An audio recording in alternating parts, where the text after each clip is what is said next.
Britain's conversation. The Nigel Farage Show.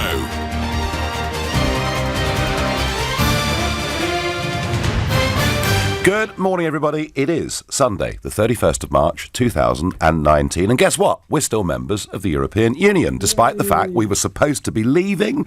Indeed, the Prime Minister telling us over 100 times we'd leave. 500 MPs voting for us to leave on that day, with or without a deal. And I have to say, for me, I think this is one of the saddest, worst episodes in the history of our country. I fear that our democracy is dying and our faith in our whole electoral system, our governmental system. I think it's a bad moment. So I'm going to discuss for the next hour that theme. Is democracy dying? And I'm going to do it with Alistair Campbell, who, of course, I suppose difficult to think, Alistair, of two people right at the moment with more different points of view than you and I. I think we probably agree on more than people realise. We both think Theresa May is a terrible Prime Minister. Yeah, I got that, yeah. We both think that that Parliament's not handling this terribly well. We both think the negotiations have been terrible. We both think that the unicorns that are being flown around, like the Customs Union in Norway, are very, very bad outcomes. Where we have a massive disagreement is on Britain's future Britain's future. And you also think that because the referendum had the result that it had, that Brexit has to happen come what may. And I think, you talk about democracy, I think democracy means testing decisions, reviewing decisions, and the country coming to the right conclusion in the end. And for me, that means putting it back to the people who I am absolutely convinced would vote to stay. Let's try a scenario on you. Imagine that in the referendum we'd voted to remain, and that Parliament had ignored our wishes and taken us out. How would you be? Because that's how Leavers are feeling this Sunday. I think some do. I don't buy this idea that you're all feeling the same, by the way. I went to Burnley yesterday, as I do most home games, and on the way, and okay, you know this as well, you get, there are people out there who don't like you, there are people out there who don't like me. That's certainly true. So you have to sort of look out for yourself. But yesterday, I have to tell you, everywhere I went, yes, I had 2 or 3 pretty rough exchanges with 1 or 2 people. I got a C word out of a car window in Preston. But actually, most of the places I went to yesterday, on the train, in Preston, at Burnley, were people saying one of 2 things. What a mess, what the hell's going on? But the other thing was that people were saying, why are we doing this when it's clearly now going so badly wrong? And so I don't buy this idea. As I was just jibbing Andrew as he walked out the studio, he said that if there was another referendum, 17.4 million people would be angry. They won't. Lots of people will.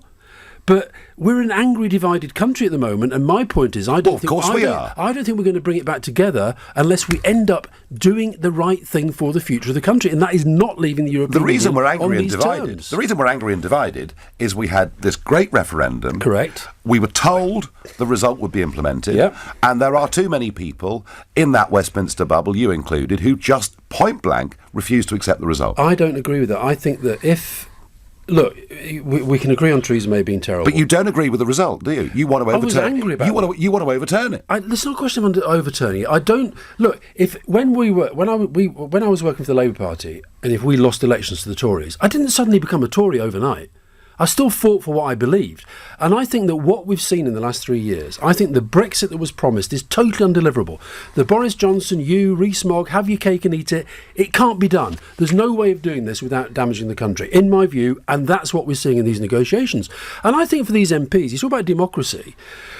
Look, we can argue about the quality of our MPs, but they are at least trying to do their job. I don't think they're all coming at this. I actually feel the other way sometimes. I wish these Labour MPs would actually say what they really believe, which is they don't want to do it. Instead of which, most of them are trying to make it happen. They are doing their job. I struggle with that because 498 MPs, a parliamentary majority of 384, voted for Article 50, which explicitly said we would be leaving at 11 p.m. on the 29th of March, with or without a deal. And they've turned their backs on that. And they've done that. We should have left last Friday at 11 o'clock. Yes, but if we'd have done that, it would have been a catastrophe for the country. Why is that? Because it would, Nigel. No, I keep hearing this. Look, I keep hearing if we don't join the euro, it'll be a disaster. No, I'm not saying if we that. vote Brexit, it'll be with the real world. It never happens, does it? Look, if we'd have come out on so-called WTO terms, you can argue that you still want to do it, but you have to accept it would have been chaos on a scale that British economy should not take. I wonder why you say that, because very interesting. Looking at the interview with the boss of the Calais port the other day, and he said there will be absolutely no changes to anything. We've put everything in place. There's no reason there'll be any extra delays whatsoever. Well, certainly they're better prepared than we are. I'll give them that. And then you've got the extraordinary thing with the Irish border, where, of course, if we leave with no deal, we're told there'll be no hard border at all. So that problem's gone. But it isn't. But it hasn't gone, Nigel, because it becomes a real problem. I was with Mr. Barnier during the week, and he was being very clear about it. Nobody wants it. But listen, you talk about this no deal thing. But you're hang on. Yeah. You are. I mean, I can say this. I'm one of the very few people in politics that has actually bought and sold and traded and shipped goods all over the world, right? I did 20 years I was doing that before I got involved in this malarkey called politics. And, most of the business this country does is done on WTO terms. This is all being painted out as the most extraordinary scare story. But it's not a scare story. Look, even if you take... Why is it not a scare? I mean, you tell me why. Because even if you take the less alarmist, the less Project Fear so-called analysis, apart from your friend, I've forgotten his name now, but the economist you keep, Minford, apart from him, you virtually have every serious economic analysis. And unlike Michael Gove, I believe in listening to expert opinion in this. All right. And you talk about that. I was doing Any Questions on Thursday in Dover.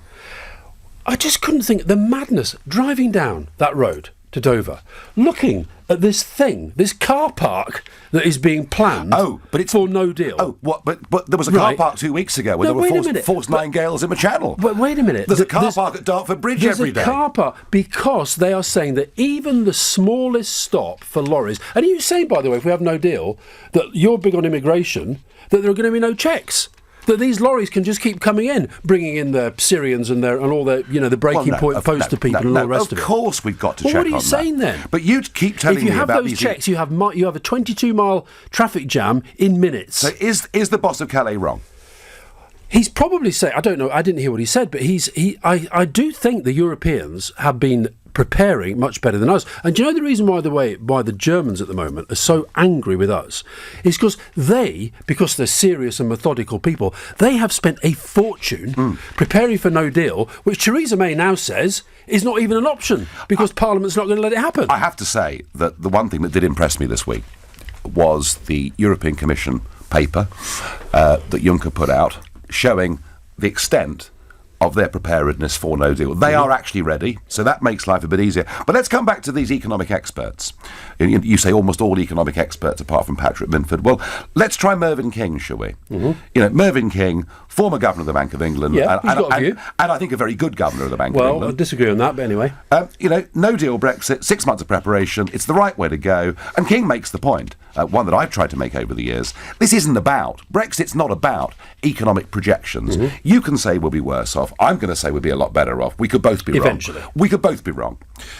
But as King says, actually what Brexit's about, and he's political. Right, is do we want to be part of a political group who are heading rapidly towards the United States of Europe, or be an independent country? And the one thing I can never get from you people is what is it about the United States of Europe that you like? I don't want to be. I think that's Project Fear. I think this whole thing about the European Army... I agree you've got greater to start levelling with people. No, I don't agree, because I agree you have to level with people. I don't... You talk about Project Fear. Barnier, there are some. Tusk, Verhofstadt. Everybody. The whole European Parliament. Tusk is not a federalist. The whole European Parliament. And, of course, the key is the updated treaty signed between the French and Germans. Tusk is not a federalist. Utterly committing to all of this. Do you accept Donald Tusk is not a federalist? Verhofstadt is a federalist. I'm afraid that actually Tusk and all of them support... I really don't agree. He's a Pole. He's a patriotic Pole who happens to be doing a job for the European Union. The key aim of the European project is ever closer union, yes or no? Ever closer union is a yes goal. Or no? Yes. That's not a goal, it's the goal. Yeah. It's what it's all about. And the question then is whether it's a good thing or a bad thing, and I think it's a good thing. Okay. But I don't believe it's heading to the United States of Europe. Macron is no less French. Merkel is no less German. You and I are no less British. I'm in this, Nigel, because I am absolutely, passionately British. But tell me why you're happy, because they've said 2025, by 2025, the European army will be complete. Is that the right place for us to be? No. No, so but why stay part of something when if you don't really agree because with it's it? not. Then look, there are some there who have this vision of a European army. There's only two. The two serious defence forces, although frankly, because of austerity and Brexit, ours is being shredded, are France and Britain. Do you ever think the French are going to give up the French military? They're not. Macron wants a European army because he believes the French will run it. Macron wants a European foreign and defence policy. It is not necessarily the same thing. Do you feel bad about NATO? Do you feel good that we're in NATO? No, because a sovereign state in NATO can opt in, can opt out, and actually... Not on Article 5, you can't. You're all part of the same club. But you We're are all able part of to the same leave. thing. Mutual protection, but you are able to leave. No, Alistair, you're not. Alistair, do you want to leave NATO then? No, I don't. I think NATO works very well because I think NATO is sovereign states working together, and I'm all for international cooperation. What I'm not for is giving away decision-making but I think you're power. on Project Fear here. I don't believe this United States of Army thing is any more than the Euro. Well, I tell you what, I challenge you to come and sit in the gallery of the European Parliament. I know there are some people there. The next time we're voting on resolutions on this issue, and it's an overwhelming... That's the European Parliament, fine. Mrs Merkel wants a European army. No, she doesn't. Mrs Merkel Is she lying? No, she doesn't want a European army. There's a difference. A European army, right, the vision of a European army is you have one force, okay? They're all the same berets, they're all the same badges, they're all the same stuff, right? Nobody, in my view, apart from the absolute federalists, is talking about that. Which is almost everybody there. The leaders have the power, and I do not believe any German, any French leader who stood up and said, we're going to get rid of all the things that are exclusively German and French, they're not going to win. And they know that. And the other thing, Macron, let me say about Macron. You are so in denial over... I'm not. And you're just so not in telling denial the truth about this. Well, I work there. I see the resolutions pass. I see what everybody says. Nigel, you can go to the British Parliament. When it comes to the British Parliament, you can see people there saying crazy things. It doesn't mean they speak for Britain. When it comes to this argument about truth, I watched your demonstration in London a couple of weeks ago, and it was very interesting. Yours, and bigger. Well, of course, you had advertising. We didn't have Yaxi Lemon there. Well, we haven't got the Soros millions, obviously, but very You've interesting. You've got Richard Tice, who's very interesting. He's a £500 million property man. Very interesting to see something that you've obviously drilled them well. Because you're in charge of the bloody thing, obviously. And speaker after speaker, David Lammy, all of them, the narrative you've got is that the other side lied. And this is the narrative that comes out. It's part of the narrative. It comes out endlessly. And they broke the law. And yet, what fascinates me is that you're a bit less than honest with the truth yourself, aren't you? Why? Well, you make these claims about the Million Man March, and it sounds good. And, of course, it gets picked up by Mr Tusk and used all over the globe. But why are you putting out figures that you know aren't true? Well, we're not. We're not. Look, you've had marches, right? I mean, if you go to a football ground, as I went to yesterday at Burnley, it was 20,000 and something because they're all counted. Yeah. Now, I have no idea what the number was on that march. Shall I help you? But it was... No, I know what you're going to give me, some right-wing think tank that did some sort of... I'm going to go right to the left. Manchester Metropolitan University. Oh, fine, OK. All right, so that's... I'm sure they're not left-wing. Well, of course they are. Professor Keith Still, who does this for a living, he says 312 to 400,000. Now, I'm not denying for a minute. Not for a minute. It was huge. I'm not denying for a minute that your advertising all over the underground and everything worked. It was crowdfunding, social media. And that it was... Yeah. It was. But why do you willfully say it's a million when the facts are it's not? Do you know what? I didn't... look, it was bloody big. It was, wait a minute. It was way bigger. Did I tell you the first person who I heard say a million? In fact, it was somebody around a million, was a police officer at Park Lane. And I said, in the end, I don't care about the numbers. I really don't. Was that... This is the spin machine, isn't it? It's the Campbell spin machine. Wait a minute. Was that a big expression of public support for a second referendum? Yes, it was. Was it also, Nigel, was that... working class and middle class people just saying we're not... Yes, it was. Yes, it was. They were all called Jocasta and Sebastian, here you go. You can smear 1 million people calling Jocasta. I'm telling you, Nigel, if you think that, and if the Tory party thinks that, they're dead. I mean, Waitroses were empty all over Islington. Listen, let me tell you something, Nigel. I saw George Osborne the other It was day. a lot of people. I'm not for one moment. It was a lot of people. And it wasn't violent, and it wasn't abusive. You know. And let me ask you something about your thing. Were you happy to have Yaxley Lennon on the same at the same event? He wasn't. He was at the same event, Nigel. No, he wasn't. He was part of the same demonstration. No, he wasn't. You should have had nothing to do with that. Again, you're trying to use... No, you should have... You knew where that was going. He had nothing to do with our event whatsoever. You knew where that was going. He had nothing to do with our event whatsoever. He jumped on the back of it. I can't so stop did Gerald him. Batten. Yeah. Well, I have nothing to do with those people. They had their own little thing. Did you accept that Batten absolutely straight out lied about water cannon? He said the police were getting ready I've nothing to do with him. No, but just as you would not have supported anti-Semites on your march. No. And I've no doubt there were some there. There might have been. We wouldn't have had them on the platform. We would not have had them on the platform. No. And what we had... We wouldn't have had them anywhere near the platform. Alistair, very interestingly, is we had the Fire Brigades Union representative, we had people from left and right. You had a very good pipe band. And it was a very, very peaceful afternoon. Now, look... No, wait a minute. No, it wasn't peaceful. They went and tried peaceful. to storm Downing Street. They started beating up journalists. At 9 o'clock in the night when they were all drunk, yeah. Well, listen, you can't defend it. And that's you can't defend it. No. And nor can you defend anti-Semitism and unpleasantness within the Labour Party. Don't give me water boundary. You must absolutely, unequivocally condemn the fact that they were attacking journalists and police. I've just done it 3 times. No, you haven't. You justified it by saying they were drunk. I have nothing to do with them. Will you unequivocally condemn people who attack journalists like Trump does, and also attack police? Well, I think the cenotaph. I think Jon Snow should be attacked without doubt, but that's a slightly separate issue because of his terrible condescending bias. But that's a separate issue. No, so this is what you're doing. One of the reasons I said hard right fascists. One of the reasons I have put so much into Leave Means Leave, and one of the reasons I've set up the Brexit Party, is because I want people to have peaceful and democratic means of expressing their anger. And the one thing I have never, ever done... Well, I think in that case, I think you should have pulled out of that event then. Sorry, our event, which included trade unionists and Labour Party people, our event had nothing to do with some yobbo called Robinson. Now, it's your turn, folks. 0345 6060973. Your chance to ask Alistair Campbell, is democracy dying? Because I think what has happened in the last few days is a dreadful betrayal of a very, very big promise. I want to hear from Leavers, Remainers, from all of you. But for now, this is the Sunday edition of the Nigel Farage Show, and it's 10:20. This is LBC. The Mail on Sunday is Britain's best-read Sunday newspaper. And this week in our unrivalled You magazine, the You Food Recipe Pullout has 12 pages of show-stopping cakes just in time for Mother's Day. And in Event, our unbeatable entertainment guide. Don't miss a behind-the-scenes look at Classic FM with Mylene Class, Alan Titchmarsh and me, John Suchet. Plus, get a magnificent free Best of Classic FM CD with our personally chosen masterpieces, only with the Mail on Sunday. Collect at Tesco Express, subject to availability. See newspaper for details. I have made a will, and no, we haven't talked about it openly, but it does need talking about. Trouble is, I'm up north and Mandy's down south, and when I see her, we tend to do family things and go out with the children, and then all of a sudden I'm going home again. I think, I haven't talked about that.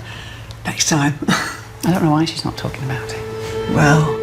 It isn't easy talking to your family about money, but it is important. The M word from Lloyds Bank. It's good to talk about money. It's time. Time to join the millions of people that meet happy with Zoom video conferencing. With stunning HD video, crisp audio, and instant wireless sharing across any mobile, tablet, or desktop device. But the best thing about Zoom? It just works. So ditch the distractions, join the movement, and meet happy with Zoom video conferencing. Visit zoom.us to set up your free account today. That's zoom.us. Zoom video conferencing. Your future is here. The Global Academy, a forward-thinking state school for 14 to 19-year-olds interested in a media career.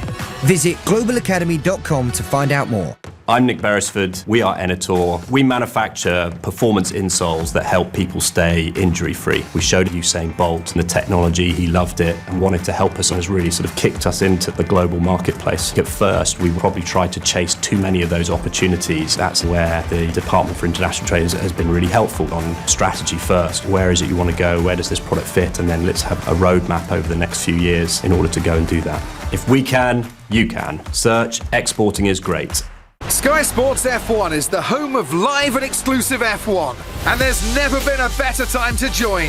For just £10 extra a month, watch every practice, qualifying and race live and in stunning HD. Oh, that was magic, man. Just £10 extra a month, an incredible price guaranteed for 2 years. Oh, this is amazing. Our best ever offer ends April 1st. Search Sky Sports F1. Sky Entertainment, £22 a month, required with new 18-month contract. Set up fee up to £20. Further terms apply. Oh, look, my garden is bursting with colour.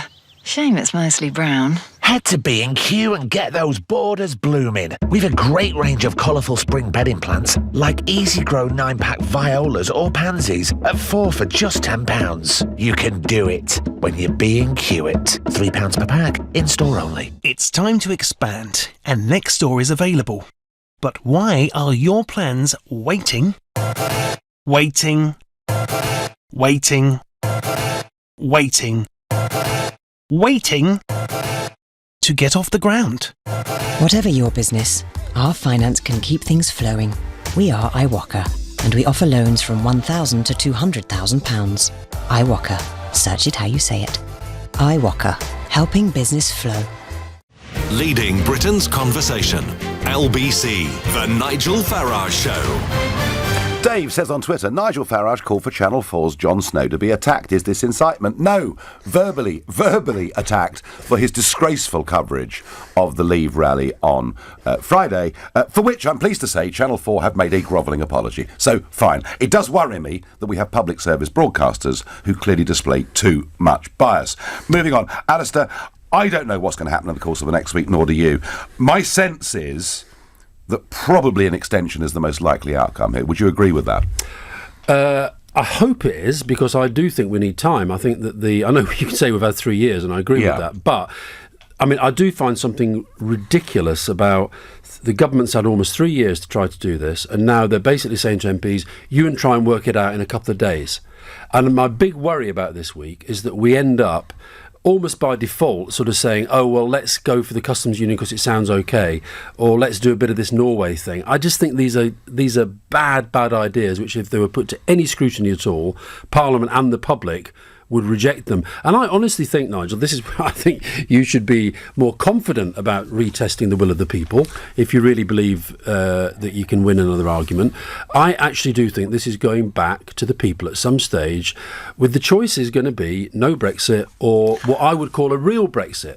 A harder Brexit than the one that she's offering, but not the no deal, which, let's remember, everybody said was not going to be an option. No deal, no problem. No deal. That's now. No that's deal. now. 10 days before the referendum, I kept saying no deal's better than a bad deal. Anyway, that's by the by.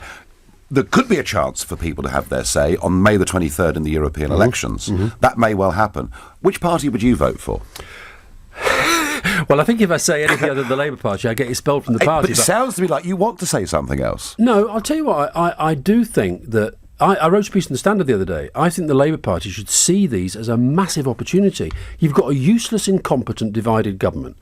You've got the Labour Party has not been doing well for all sorts of reasons, but one of them, to my view, has been they've been trying to face too many ways on Brexit. I think if they came out now and basically said, line one of the manifesto, and for me, to be honest, should be the only line in the manifesto, because these are the European elections, this is about Europe. And I think if they came out and said, we now accept that the Brexit that was promised is undeliverable, the Brexit that negotiated is deeply unpopular, whatever now emerges from this process, whatever emerges, has to go back for a confirmatory ballot. And if they do that, I will absolutely, unequivocally, joyfully vote Labour. Right, but if they don't, you may not vote Labour.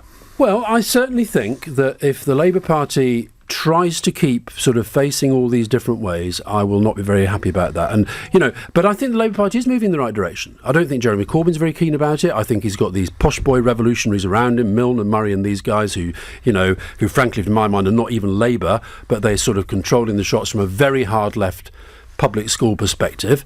And I want the Labour Party to do what I believe Labour voters, Labour members and the Labour communities want done. Now let's go to the public. Is democracy dying? Whose interpretation is right? Is my interpretation right that democracy is dying because Parliament are willfully ignoring the people? Or is Alistair Campbell's view right that actually putting it back for another referendum is the most democratic thing to do? Let's go to Elaine, who's calling from Watford. Good morning, Elaine. Good morning, Nigel. Alistair is just a sore loser. I think we have to remember he's never been elected. He was what we used to call a spin doctor working for Tony Blair. Very brave of you to have him on your programme, because you'll be lucky to get a word in edgeways. I phoned up about democracy. Okay. I wrote to my MP for my place, South West Hertfordshire. We've got the Justice Minister, David Gauke. Before I knew that Beaconsfield had their vote of no confidence in Dominic Grieve. I wrote, "Dear David, with just 5 minutes to go before the historic missed deadline, you should do the decent thing and resign. You stood on a manifesto in 2017 to deliver Brexit. You have failed. You do not represent your constituents. South West Herts voted leave in the referendum. Remember 2016. You've not responded to emails. You voted for a no-deal Brexit in the Withdrawal Act, but now you've reneged on it. Mrs May's deal was Brino, worse than EU membership. Not so much a deal as a treaty. Elaine, I thought it was me who couldn't get a word in, Elaine. Your country. Elaine, we get the drift. Alistair, Elaine is there from a Leave constituency with an MP who she feels is not carrying out the will of the people. Doesn't she have a point? She does have a point. However, I think the reason why... I think we should be a bit more sympathetic to MPs in this situation. This has all arisen because David Cameron, in our parliamentary democracy, chose for his own internal political reasons, because he was worried about the rise of UKIP, he was worried about the Tory right, he chose to put a referendum into the manifesto, thinking he'd never have to implement it because he thought he was going to get another coalition. But that's history. That's history. However, what MPs have struggled with since is that conflict between parliamentary democracy and plebiscite democracy. An MP at the moment, and I think, Elaine, I have to say this for your MPs, your MP, my MP, who's Keir Starmer, anybody else's MP, it's a very, very, very big thing for an MP to do something, to vote for something, if really they passionately believe it's going to make their constituents worse off, which a lot of these MPs do. And that is a tough thing to do. They're having to deal with party loyalty, with personal principle and belief. And I thought what happened to Dominic Grieve was outrageous. I mean, it's old-fashioned, old-style entryism by Nigel's friend Aaron Banks and his money. And they've gone in, they've got rid of... And whatever you think about Dominic Grieve, he gets the detail, he's really looked in this detail, and he's doing what we say we want our politicians to do, which is to stand up for what they believe. He's not kept to his manifesto promise, that's the problem. Elaine, very, very quickly, are you impressed by what Alistair Campbell says? Tony Benn used to say, they work for you. Well, they do. Hello, Alistair, I would just like to add, I was at the march on Friday. Yeah. And, OK, you spoke to a few people in Birmingham. I can tell you on that march, I spoke to a young couple who travelled down from Newcastle with a homemade banner. They marched from Putney Bridge to Westminster. I spoke to an elderly couple who'd made the journey from Northumberland. And the guy was having trouble walking, but he was there walking from Putney to Westminster.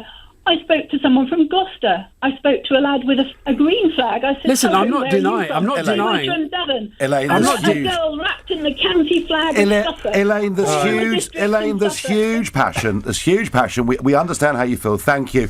Nigel, Alistair, the dialogue between you two is fantastic. It's a pity the exchanges in Parliament aren't this frank, says Ed. You're listening to the Sunday edition of the Thank you, Ed. I think you should have been Prime Minister, but, Cameron beat you. On LBC. It's 10:30 and time for the news with Philip Chrysikos. Labour is hinting it could call another no-confidence vote in the government over Brexit. Following the Commons' rejection of Theresa May's withdrawal agreement for a third time last Friday, Shadow Foreign Secretary Emily Thornberry says the Prime Minister is out of control. Police in England and Wales have greater powers from today to stop and search people. Lower-ranking officers can now authorise the tactic in 7 trial areas, including London, Merseyside and South Wales, for a year. Detectives investigating a stabbing death in West London have arrested and bailed a 22-year-old man on suspicion of murder. The 17-year-old victim died outside flats in Isleworth 9 days ago. LBC weather. Showers in the south ahead of brighter spells later. Sunny in central and northern parts with showers by the afternoon. A high of 14 degrees. This is LBC. Imagine the sunlight dancing on the waves as you cool off in the refreshing blue sea. Dive into summer and book your adventure now from only $49.99 with EasyJet. Dream. One way per person, 2 flying. Limited availability. See easyjet.com. I know who Charlene married. I know what a flux capacitor does. I know how to write hello on a calculator. And I know how to do the big fish, little fish. But I don't know my state pension. Find out more about your state pension and how much it should be. Get to know your pension Visit yourpension.gov.uk. Block management? It's a doddle, isn't it? I mean, once you've got budget approval, all you need to do is your service charge invoices, health and safety regulations paperwork, do the cleaning, the gardening, general maintenance, sort out site inspections, arrange contracts, insurance, emergency representation. Yes, block management. Such a doddle. Save time and money and cut down on the stress. For complete block management solutions, just call ABC Estates. ABC will take care of all your day-to-day management, leaving you as happy as Larry. For complete block management solutions, see abcestates.co.uk or call 0800 888 6688. Hello, Vitality Health Insurance. Oh, hi. Is it true if I join Vitality I get de facto 5-star rated cover, can speak to a GP 24/7, get rewarded for staying active with things like Starbucks coffee, get a little sausage dog to live with me, and you can beat my current premium by up to 10%? Absolutely. Except one of those. It's the dog, isn't it? Yeah. Time to review your health insurance. Just search Vitality Health. Vitality. Positively different. Minimum monthly premiums, terms and conditions apply. Hey, Phil. You're a wizard with wood. From chess pieces to rocking horses, the mahogany miracles leap from your website. You should be carving benches, not bookkeeping. With QuickBooks, you can send invoices on the go to get paid faster and automatically keep track of your VAT. It makes tax time a doddle.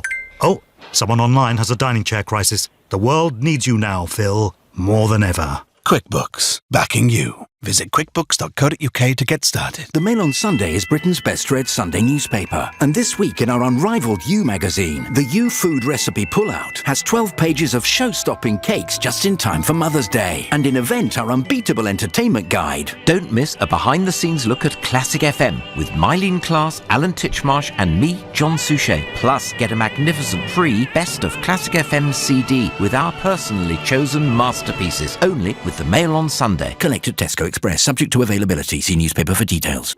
You know your business, what keeps you up at night, and the moments that make it all worthwhile. You know your 5-year plan, and that you really want to be there in 2. We know we can help you get there. Barclays offers unsecured loans of up to £100,000 that can be with you in days or even hours.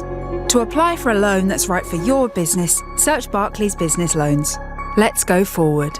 Subject to status, T's and C's apply, guarantee may be needed. Leading Britain's conversation, The Nigel Farage Show. Tweet at LBC using the hashtag #FarageOnLBC.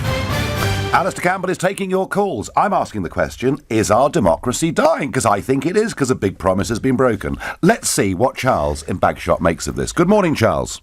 Hi, Nigel. Thanks for taking my call. No, democracy's not dead. I mean, the thing is, you say that, but where was your outrage when Labour won with a manifesto pledge of fox hunting in 1997, and the House of Lords are doing everything to block it?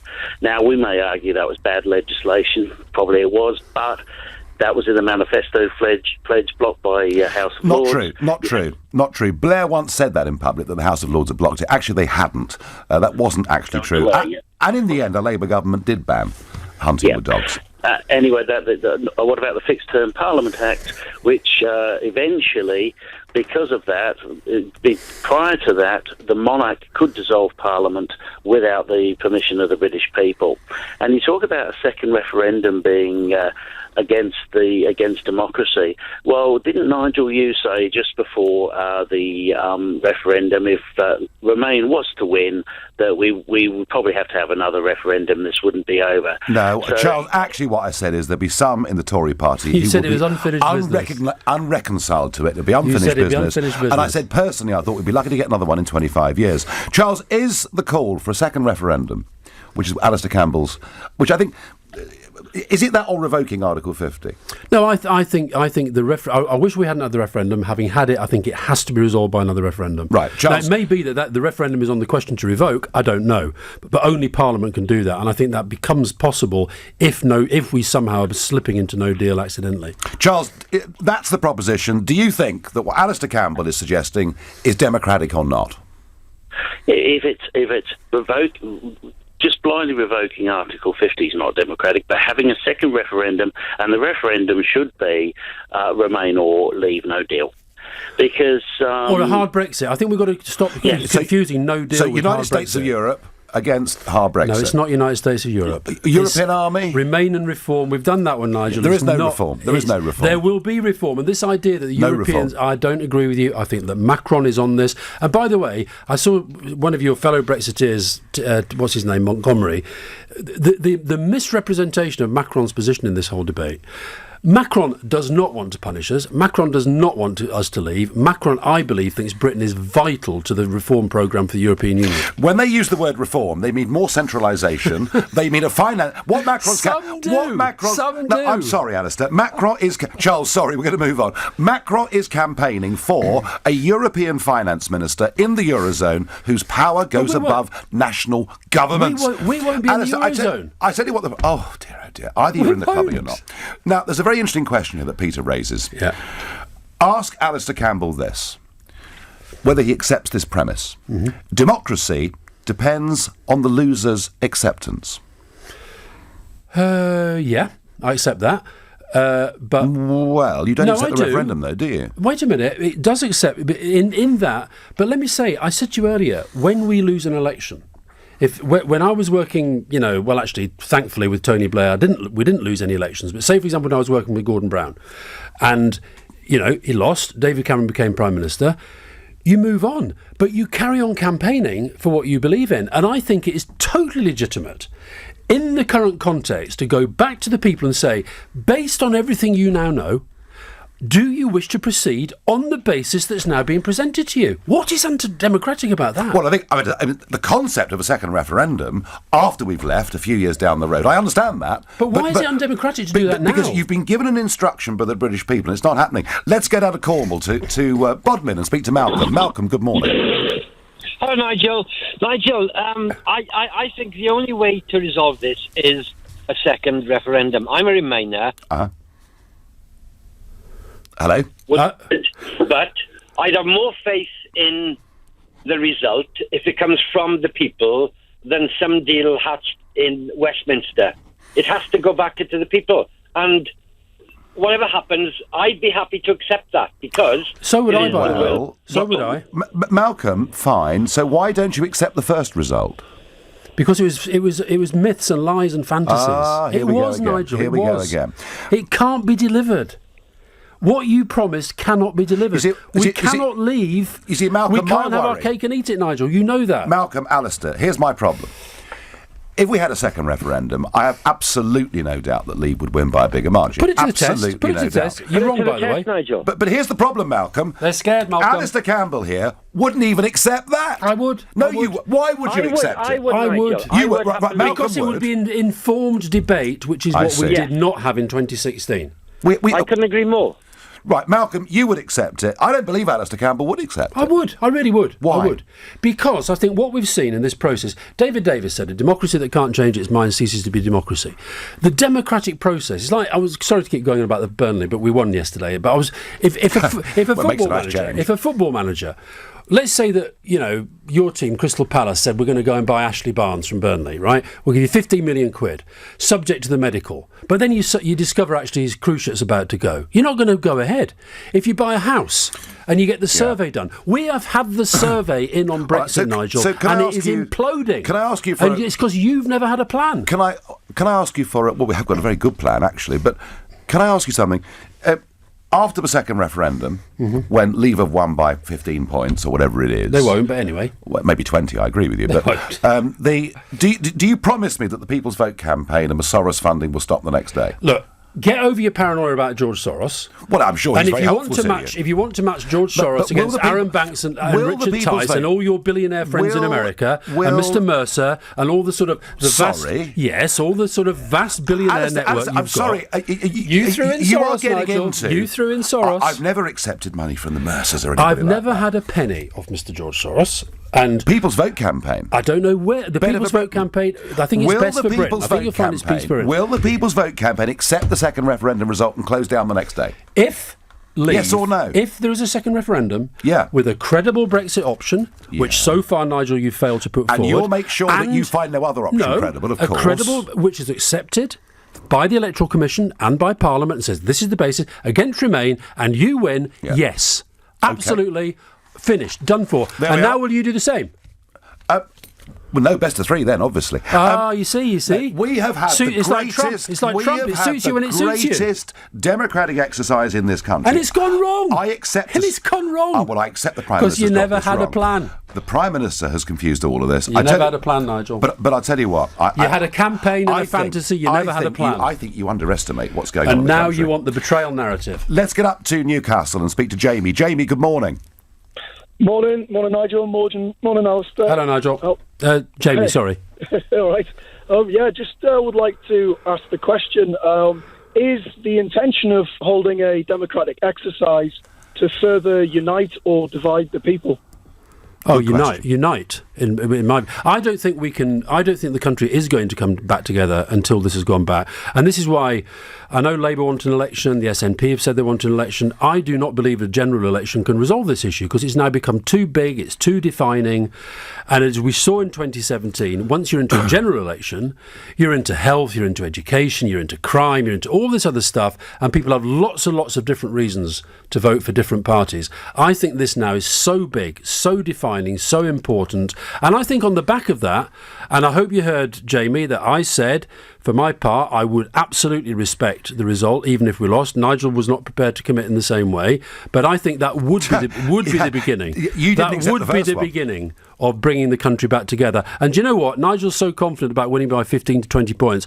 I think if we did this, I think Remain would win. And do you know what? I think the country, in the main, would breathe a massive sigh of relief. Jamie, isn't what people want just the government to simply get on with it, deliver Brexit, and get on with the rest of our lives? What does that mean? What does that mean? What does it mean? What's your sense, Jamie? Can you hear me? Yeah. Was that point with regards to the referendum that we've had, that the intention was to unite people? Oh, I see that one. No, I think that was a terrible campaign on both sides. You had the lies and the crimes of the funding, the Russian money. Whoa! There is no. That is the crimes on vote leave. Do you accept? That is looping. Crimes. Vote leave. Do you accept?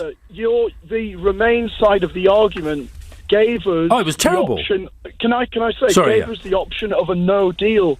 Yeah, that was the backbone of the Remain campaign, that if people had the audacity to vote leave, there is no option but no deal, because the EU cannot afford to go out handing out good deals to member states who want to go independent. The idea of no deal was from the Remain side, and people went out and still voted leave. Please stop undermining our society. I was down in London on Friday, and it was a beautiful, beautiful scene. It was carnival-like, yeah? There was people from all parts of our society. The argument that this is some kind of a white northern thing. I've never said that. I've never said that. No, but I'm not saying that you have, but you are, you're involved in that side of things. We need to come together on this, mate. And that referendum, that first referendum, was designed to unite people. But it failed. It failed. No, you failed to honour what people promised beforehand, what the politicians on both sides promised to give to the people, they would unite behind the decision. How can we trust you again? But Tell me how. Listen, I understand this. No, how? If you say the first one failed, tell me how the second one won't. Because if it fails the second time and it's caused division this time, the next time it's going to be 10 times as worse. And it's causing division. And you are using things, misappropriating the racism. It's a fake racism argument, which is actually damaging the genuine fight against racism. We Brexiteers now are actually the ones who are leading the genuine fight against racism. If you had gone down to Parliament Square on Friday, you would have seen there was people from all backgrounds uniting under our flag. Yeah, where is the unity on your side? You peddle this hatred now. Oh, that's not. Can I come in? This is nonsense. Please, Jamie's made a very passionate case. I understand that. And one of the things Jamie says that is right is that the sheer level of disparagement that comes from your side. Not from me. Not from me. Never has done. Never has done. 5 minutes ago, you on air made a false, bad, wrong allegation that Russian money somehow was involved in the Brexit campaign. It was a jibe at your friend Aaron Banks. Will you withdraw that? No, I think there are a lot of unanswered questions about where your money came from. You won't withdraw that? No, because I think there are a lot of unanswered questions about where the money came from, Nigel. I'm sorry, right, but I'm sorry, but that's simply not true. I think there are a lot. You've got the National Crime Agency. Wait a minute, let me deal with your point. You've got the National Crime Agency looking into Banks and his funding. Yeah. You've got a lot of unanswered questions. You've got the Vote Leave campaign has now accepted they broke the law, and there's a sort of virtual news blackout. What evidence do you have for Russian money? Let me just. What evidence do you have for Russian money?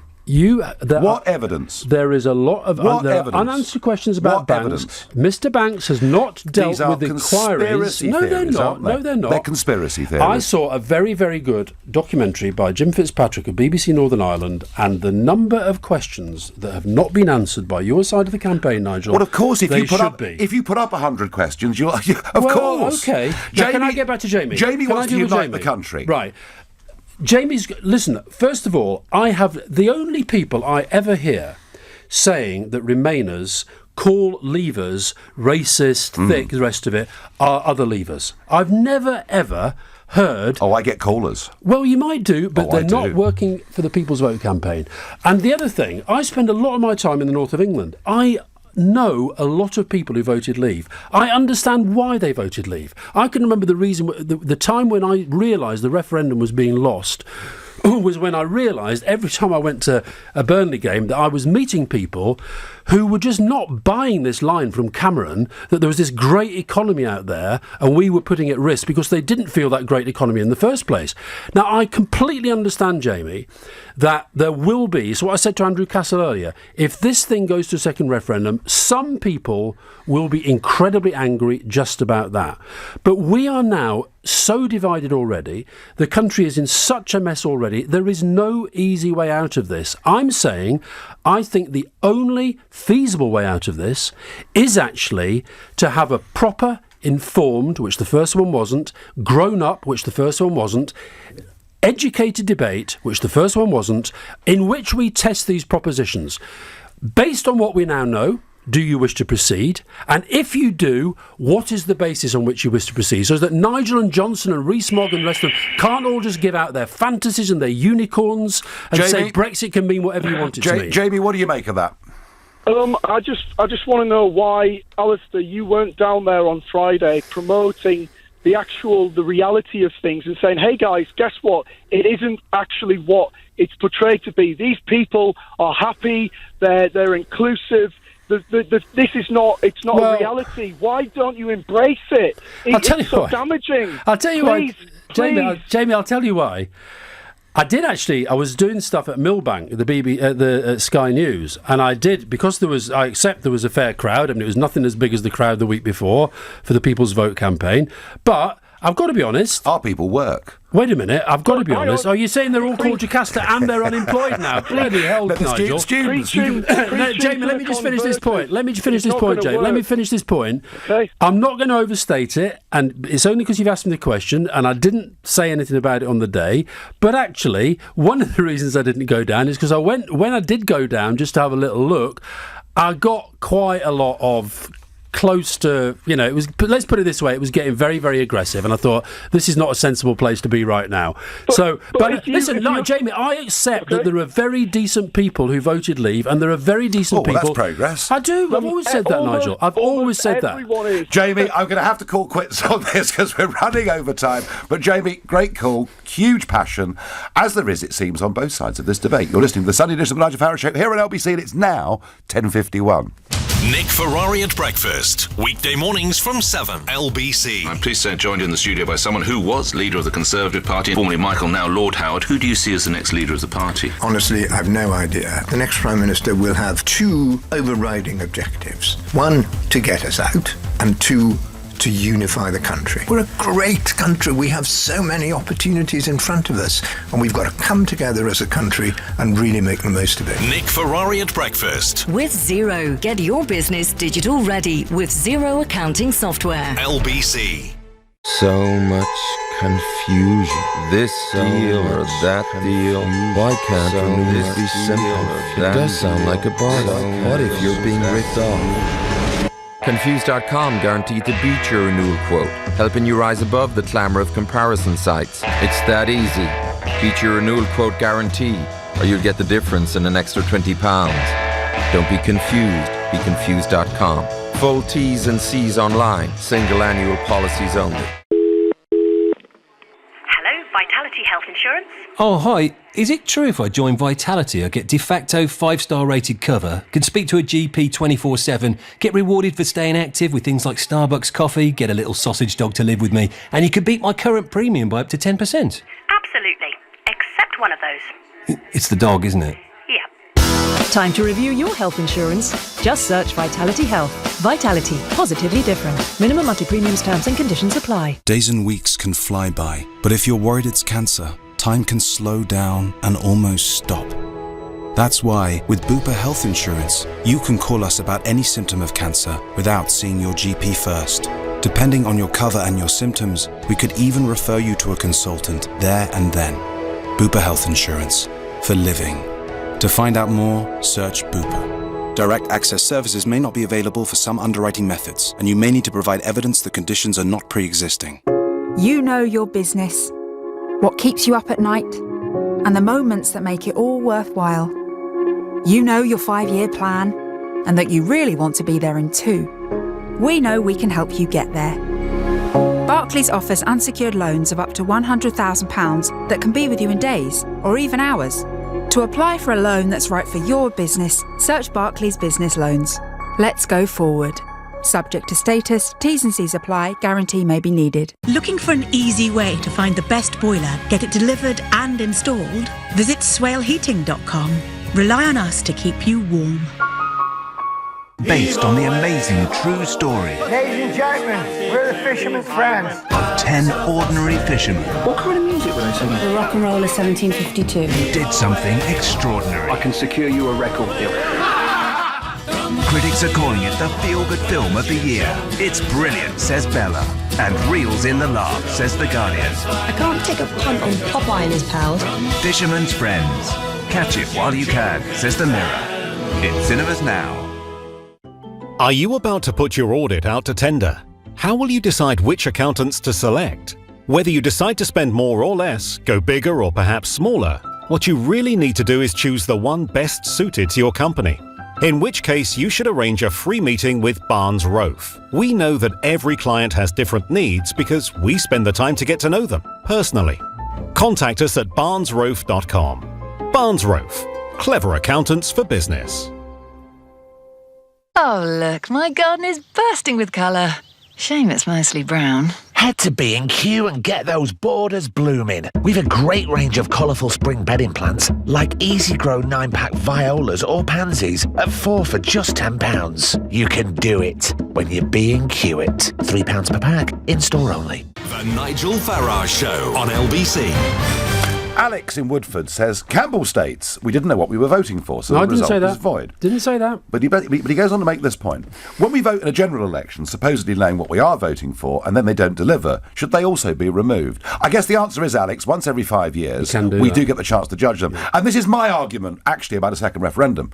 I accept a second referendum if we've implemented the first and had some time to see it. But let's keep with the callers. Let's go to Ria in Stockwell. Good morning to you. Good morning, Nigel. Welcome. Please put your question to Alistair. Right, Alistair, you're saying that we didn't have much information and it's not a majority, etc. But when you have a general election, so we vote and we have a majority in that. So let's say Conservatives win. Yeah. Do the Labour Party then start demonstrating and saying, oh, we never had all the facts and whatever? Conservative win, they're the next ones in Parliament. The same if it's Labour. We don't have all this rubbish that they're talking about. Oh, I didn't know. It wasn't a majority. It wasn't proper. Well, no. But I'll tell you what you do have. What you do have is that you have a manifesto, and the opposition then is perfectly entitled to oppose that manifesto, and to draw attention to where the manifesto is not being implemented and a government is breaking its promises. And the equivalent for that for me on this is the fact that, as I've said many times on this programme this morning and many times before, the Brexit that was promised by Nigel, by Johnson, by Gove, by Rees-Mogg, by all the rest of them, it's undeliverable. And therefore, what I think the MPs are doing at the moment is they're trying to hold to account a government that is trying to do something. Now, where Nigel and I agree, she's doing a very, very bad job of it. But I just think that you cannot. Nobody. I'm not saying, by the way, there wasn't lots of information out there. There was lots of information out there. Nor have I ever said that it wasn't won by a majority. It was won by a majority by Leave. However, I don't think it's unreasonable to say that there were lies on both sides, there have been broken promises, and the mess that we are now in bears absolutely no relation to what was promised. Gone's all the stuff about the money for the health service, gone is the sunny uplands, gone are the free trade deals that are going to fall out of the sky. Boris Johnson, everything single promise he made has turned out to be false. Sure. Ria, thank you. I'm going to move on. Now, John Major is speaking right now. He was asked for his advice on whether Theresa May should call a general election this week, and Sir John Major said no. Don't, which I think probably both Alistair and I would agree is quite sensible. The other thing he has said, and I'll just get your comments on this, John Major has said the Conservative Party needs a national leader, not a factional leader. And he goes on to say, it would be in the national interest to have a cross-party government if a general election failed to deliver a clear working majority for either party. Alistair, that leads on to something quite interesting going on here. That you're beginning to see people in this country identifying, self-describing as Leavers or Remainers ahead of whether they're Conservative or Labour. Is it possible, John Major talks about national governments, is it possible a major realignment of British politics is coming? I think it's possible. I think both parties are failing to meet what's happening today, and that's because I think both of them have been captured by extremes. I think the very right wing of the Tory party is, you saw that in the vote for no deal, in my view. It's very much closer to you than I'd say where the public is or where the centre of gravity of the party is, and the Labour leadership has been, taken over by a much more left-wing version of Labour politics than I would have supported. So what the question then is, what sort of emerges? I'm not wholly convinced that this independent group is going to fill that gap. I think it's been interesting that the Liberal Democrats have virtually vanished. I think the SNP in Scotland have hugely complicated the situation because they're now so dominant. But I do think John Major's onto something there in terms of where the public are. They're looking at both of the main parties at the moment and thinking, you're just not cutting this. I agree with that. Alistair, we've got to end it there. Thank you, Alistair Campbell, for coming in. Thank you for your calls and your messages. This one, as they say, will run and run. You're listening to the Sunday edition of the Nigel Farage Show here on LBC. It's now 11 o'clock on Time for the News with Philip Chryssikos. On your radio, on your phone, and here. Play LBC. Leading Britain's conversation. This is LBC. From Global's newsroom, Conservative MPs are warning Theresa May to resist calling a snap general election to end the Brexit crisis engulfing the party. MPs from both the pro-Brexit and pro-EU wings say they could face an electoral disaster if the Prime Minister goes to the country early. This morning, several senior Conservatives appear to have begun manoeuvres to replace Mrs May at Downing Street.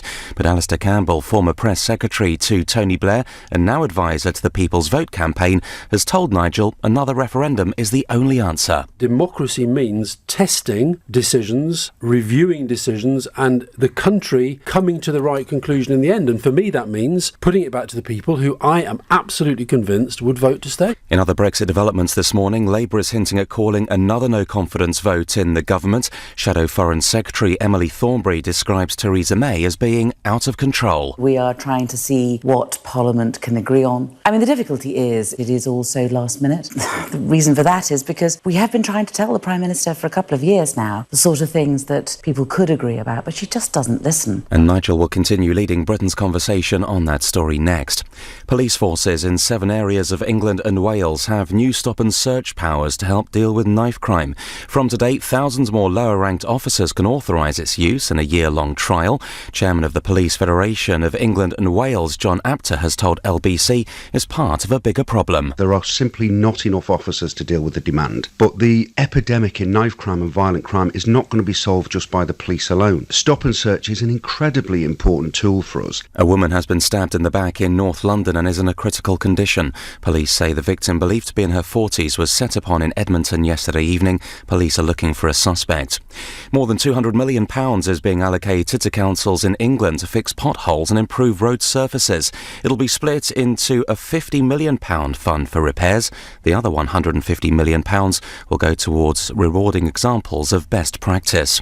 Historians say the recovery of a Second World War fighter plane submerged in mudflats in Essex is an exciting moment for the nation. Work has begun to dig out the Hurricane, shot down near Basildon during the Battle of Britain in 1940. Its pilot, Paddy Hemingway, survived and is now living in Ireland at the age of 99. Clocks have gone forward an hour, with the UK now in British summertime. It's now 3 minutes past 11. LBC weather. Showers in the south ahead of brighter spells later. Sunny in central and northern parts with showers by the afternoon. A high of 14 degrees. From Global's newsroom, for LBC, I'm Philip Chrysikos. Morning. Sorry, Stevie's a bit poorly, so we won't be coming to nursery today. OK, thanks for letting us know. So I brought Max instead. I packed his favourite toy. He normally naps twice a day and loves playing outside. Like getting your money's worth? Enjoy the delicious cheeseburger. Just 99p from the McDonald's Saver menu. From 10:30am, price and participation may vary. This is LBC from Global, leading Britain's conversation. The Nigel Farage Show.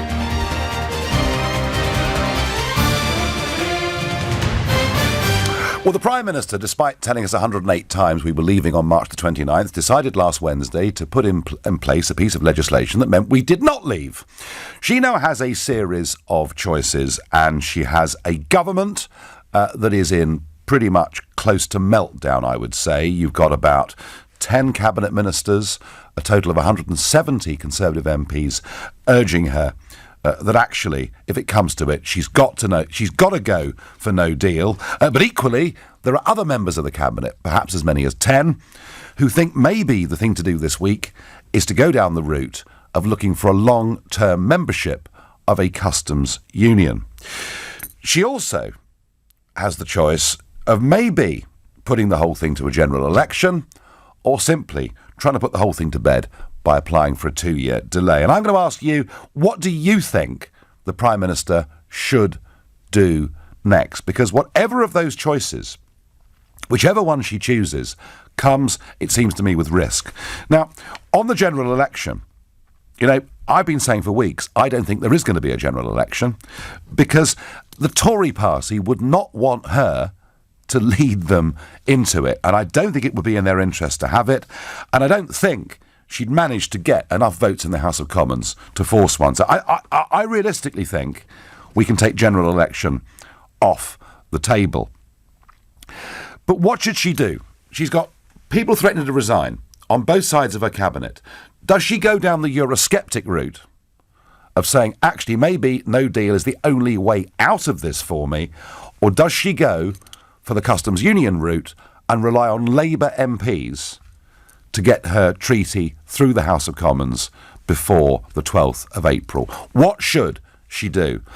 And I would say this, wouldn't I, given my own beliefs, but it seems to me that given now that 2/3 of Conservative voters in the country now think no deal, no problem, if she wants to save the Conservative Party from an irrevocable split, I think that's the route she should go down, but I don't think she's got the courage to do it. And I actually now can't predict what is going to happen between now and the 12th of April. There is a chance of no deal emerging, but I think the most likely thing here is that no resolution is found and we finish up with a 2-year extension. That's my view. Really keen to get your perspectives on all of this. Karen is calling from Flintshire. Good morning, Karen. Good morning, Nigel. Thanks for taking the call again. Not at all. Last week. You did, that's right. How did you get through again? Goodness me. With regard to Theresa May, she needs to embrace no deal. Right. Everybody's saying, well, Parliament's ruled it out. Parliament's ruled it out. But at the end of the day, it's still there in Article 50. It's the law. Well, yes, because you're right. Because actually what happened was that piece of law that said we were leaving at 11 p.m, on the 29th of March, now says we're leaving on the 12th of April, doesn't it? Yes, it does. So she could ignore everybody, go off on a walking holiday, and just allow the legislation to take its course. Exactly. Or would Karen, if she tried to do that, would the government get brought down? Well, there's always a risk, but I mean, we've got to do something because this stagnation is driving everybody around the twist. I mean, Alistair goes on about people, if there was another referendum, I'm telling you now, Remain would win. People that I have spoken to that have changed their minds tend to be the Remain camp, not so much changing their minds, but just saying, look, I was a Remainer, the referendum happened, it didn't go the way I voted, but for God's sake, let's just adhere to what democracy says. Yes. And get on with it. Yes, Karen, to me, this is now about more than Brexit. It's about what kind of what kind of country are we? I was there at the demo on Friday. Okay. Which I'd also like to point out, you could have driven a bus between the demo that you were involved in and what Tommy Robinson was doing. I had nothing to do with it. We couldn't bunch up any further towards the stage if we tried. Yeah. The people who attended your demo wanted nothing to do with whatever was being spouted at the demonstration opposite. In fact, two people on the stage on the Leave Means Leave campaign actually pointed out and reminded people, we don't hate Europeans. We hate the institution. Yes. Europeans are our friends. And that was the message that came across loud and clear during the event on Friday. It was a upbeat affair. It was people were in carnival mood. They were, weren't they? They were fantastic. Everybody was down, but everybody made their way there because they wanted to make a point. Now, with regard to putting something on a ballot paper for a second referendum, now that we're supposed to know more. Now we've learnt more. The only thing that I have learnt, and I have an IQ of 160, the only thing that I have learnt is that I bothered to vote for my MP. My taxes helped to pay for his wages. Yet despite the fact he's supposed to represent me, and he fought an election based on adhering to what I clearly said in the referendum, he's gone to Parliament. And he's basically, I used to live in Chester until recently. I've only just recently moved to Wales, so I can't really talk for my current MP. But I bet he's gone to Parliament and he's completely disregarded what I said. Yeah, Karen, that's what I've learned. Karen, I don't think Alistair Campbell has really got the temperature of the country right on this. I think there is he certainly hasn't. There's a very big feeling out there that something's badly wrong. With regard to people's behaviour, I'm an ex-police officer, and not once did I hear anything incendiary during the event that took place during the daytime and early evening on Friday. No. Not a single solitary thing. No, Karen, I was there too, and it was, as you say, despite the fact we were all pretty angry, actually we turned it around into being a positive, and we just said we will go on fighting against our political establishment to get what we want. Karen, thank you. Peter in Lancing makes the point. He says, no Brexit is not the end of the world, just the end of our democracy. Disgraceful. And Peter, that is how I feel. And I think it's how much of the rest of the country, the rest of the world is actually looking at us. Alex is a new caller from York. Good morning, Alex. Good morning, Nigel. How are you doing today? I'm trying to put myself in the position of the Prime Minister, which is impossible, of course, because she's a Remainer and I'm a Leaver. But she's got to make some choices in the next few days. Absolutely. What do you think she should do? I mean, I think when push comes to shove, we're going to end up going back to some kind of binary referendum. That when we had the 8 various amendments put to Parliament the other week, of course, it was absolutely no surprise that we didn't get an outcome because you're offering so many different minute options to people that no one's going to vote in the same direction. And I would love to sit here and say, yeah, we remained, but the fact is that the primary referendum came out and said we voted leave. Now, if it turns out we leave the European Union and everything is amazing and it's fantastic and it's better for Britain, I would begrudgingly accept that and go, oh, all right, I was wrong. Unfortunately, with all of the information that's come out, with everything that was tried to be delivered through Theresa May's dealings with the EU, unfortunately, I don't think that's possible. And I think there's a growing feeling in Parliament that that's not possible either. So I think that in the end, we have to chuck it back to the people and say, okay, this is where we are. But Alex, what do you guys want to do? But Alex, here's the problem, right? Yeah. We have a second binary referendum, Remain or Leave again, right? Mm-hmm. And Alistair Campbell then says, I don't accept the result because there are lots of different types of leave. I mean, we'd be back to the same circular argument. I suppose we would. But then I suppose that's when you throw it back to Parliament and say, OK, we voted again, guys. Please sort it out properly this time. And what confidence do you have that a Remainer Parliament would be able to deal with a second leave vote any better than they have? Surely, Alex, what we really need is the two-party system to completely be destroyed and start again. Have two parties.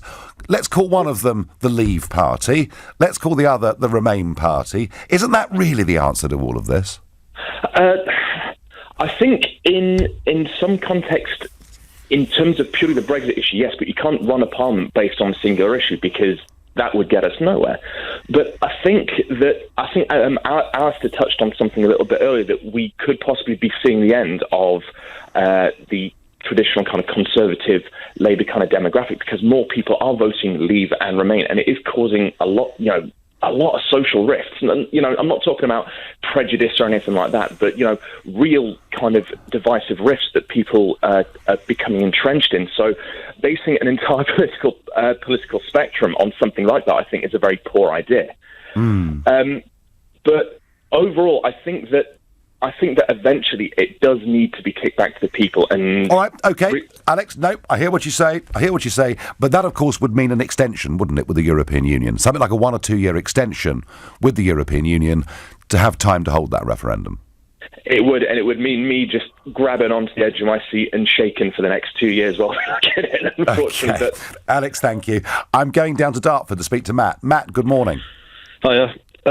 I just want to say that Theresa May's next move, I think, should be that she either resigns and just holds her hands up and say that she believes she's done the best she can, and obviously it's not going to work, and she'll walk away, and people would probably have more respect for her for doing that. And or the other option is she goes for a hardline, almost Thatcherite type move and say, do you know what, all the cabinet ministers that are opposing me or blocking Brexit from happening are sacked, and just get rid of them. Well, and bring in 10 new ones. Okay, Matt. Well, let's say, for argument's sake, she's got 10 cabinet ministers who think no deal is better than any extension, and she's got 10 cabinet ministers who want to go down the permanent customs union route. Which of those, she can't sack all 20. Which 10 should she sack? It would be the customs union route, because we did say, and actually the government leaflet that came out and spent taxpayers' money said that we would be out of the single market and we'd be out of the customs union, and that was a risk of voting for Brexit. And that's what we knew. And it was in the Tory party manifesto. Yep. So they're not honouring it, and that's where, if she did that, I'm 25 years old and I've been Conservative.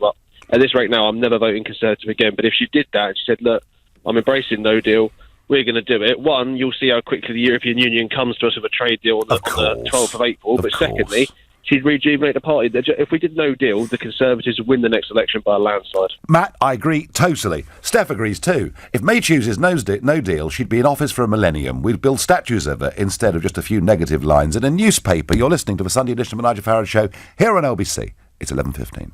This is LBC. Imagination can take you anywhere. To the beauty of the Baltic or the wild lands of Alaska. Imagination lets you dance in Buenos Aires, dine in Barbados, and discover ancient Rome. Imagination can take you anywhere, but Cunard will take you there for real. Escape the everyday, with a little extra from us. Discover more at cunard.com. I'm from a small town in Lancashire, and growing up, I just always wanted to move away. But then my geography teacher took us rambling. So I'm there, walking through nature, and he begins explaining our home to us, why it's so special. He showed me the trails my grandfather took, and also his grandfather before him. That teacher taught geography, but really, he was teaching me who I was. Teaching. Every lesson shapes a life. Use a subject you love to inspire a generation. Search Get Into Teaching. Now on Lidl Spring Spotters, the mother of the group gets some very special treatment. With Lidl's Belgian chocolate seashells for £2.49 and Alini Prosecco Spumante at just £5.99. Looks like it'll be a day of rest for mums. If only. Lidl, big on quality, little on price. Subject to availability, selected stores. Excludes NI. AJ Bell U-Invest helps people like you invest online. Whether you're a newcomer looking to dip your toe in the water or a savvy saver ready to jump right in, we've got investment ideas for you. For low-cost SIPs and ISAs, open an account online today. And don't forget to use your tax-free ISA allowance by the 5th of April. Discover your inner investor at uinvest.co.uk. AJ Bell U-Invest does not provide advice. Capital at risk. Tax rules apply. Oh, look, my garden is bursting with colour. Shame it's mostly brown. Head to B&Q and get those borders blooming. We've a great range of colourful spring bedding plants, like Easy Grow 9-pack violas or pansies at 4 for just £10. You can do it when you B&Q it. £3 per pack, in-store only. It's time. Time to join the millions of people that meet happy with Zoom video conferencing. With stunning HD video, crisp audio, and instant wireless sharing across any mobile, tablet, or desktop device. But the best thing about Zoom? It just works. So ditch the distractions, join the movement, and meet happy with Zoom video conferencing. Visit zoom.us to set up your free account today. That's zoom.us. Zoom video conferencing. Love your skin, love your hair, love your nails. Perfectil delivers nutritional support from within, including zinc, to help you maintain normal skin, hair and nails. Perfectil, the science of beauty, from Vitabiotics, the UK's #1 vitamin company. From Boots, pharmacies and Vitabiotics.com. Escape the everyday. Every day. With complimentary money to spend on board from Cunard. Conditions apply. Atoll protected. The Nigel Farage Show on LBC. Enemies to the left of her, enemies to the right of her, and that's just in the cabinet. What should Mrs May do? She's going to have to make some form of decision over the course of the next couple of days. Parliament, of course, once again, I suppose Oliver Letwin becomes Prime Minister for a day again, because Parliament will attempt to find some options. And the one thing that could happen, it's possible that Parliament could find a majority for the customs union, a permanent customs union. Now, I don't think it will, unless, of course, half the cabinet resign to vote for it. But Mrs May clearly has to choose. Is she going with a group that are saying no deal is better with extension, or is she going with a group seeking a customs union alternative, or maybe even the thought of a second referendum following a lengthy extension? At some point, she has to decide, it seems to me. What should she do? Vedant is a caller from Boreham Wood. Good morning to you. Good morning. So what's the best course? Nigel, isn't it a bit disingenuous to first ask for a parliament to be sovereign, and then when the parliament is exercising its sovereign right, you turn back and say that, hang on a minute, you're not doing your job right. No, they're doing the job right in the best interest of the economy and the people that the team is the best team fit. Now, don't get me wrong, I have got no love for Theresa May. I think she's xenophobic, and I think she's completely incompetent in the way she has handled everything. But to go back and say to right now that, because she has been incompetent, that's why we should go with no deal. I'm sorry, there are a lot of my friends who voted leave, and for them, a lot of them voted against TPP, a lot of them voted for a Norway kind of arrangement, a lot of them voted for a Switzerland kind of arrangement. They didn't cop out for no deal, and for the same reason, if we have to bring the country together, we have to find a way to move together, something that both the sides can compromise on, a word that perhaps both sides have forgotten. Well, I think to be fair, Vedant, even the ERG have made some huge compromises in terms of accepting paying money to leave, in terms of accepting an extension period. You can't say they haven't made compromises. But the real argument here is this Prime Minister was elected, on a very clear manifesto. And her choice now, it seems to me, is how does she keep to it without going down the no-deal route? If she goes down the no-deal route, she loses the vote of confidence in the parliament. And if she doesn't go down the no-deal route, you're looking at a long extension. That's the option right now in front of the. So do you think? Either ways, I'd happily see her go. Yeah. And have somebody sensible come in. Yeah. That can actually negotiate well. So would you, in that case, be not for her deal, this new treaty going through, a fresh leader, an extension, and kind of press the reset button? Pretty much. Do you know what? I think I want no deal to happen because I want us out. But if that's not going to happen, then Vidan, I'm with you. I'm with you. I think a fresh leader that goes back to Brussels and says, look, this treaty that the last Prime Minister negotiated is a complete load of rubbish. It's not what we want in any way at all. We're going to start again. That, I think, would be better than signing up to her handiwork over the last 3 years. But one question that every leader is going to have to answer, how do you square the circle of a Northern Ireland backstop? Because you cannot jeopardize the Good Friday Agreement, regardless. And Nigel, I'm with you. I'm all for looking at the world. I came to this country through a 3-month-long process, whereas some of my other friends got into this country. They just took a flight and they got in here because on the power of their passport. And I had to study and work hard and do a lot of things to come to the country of my dreams.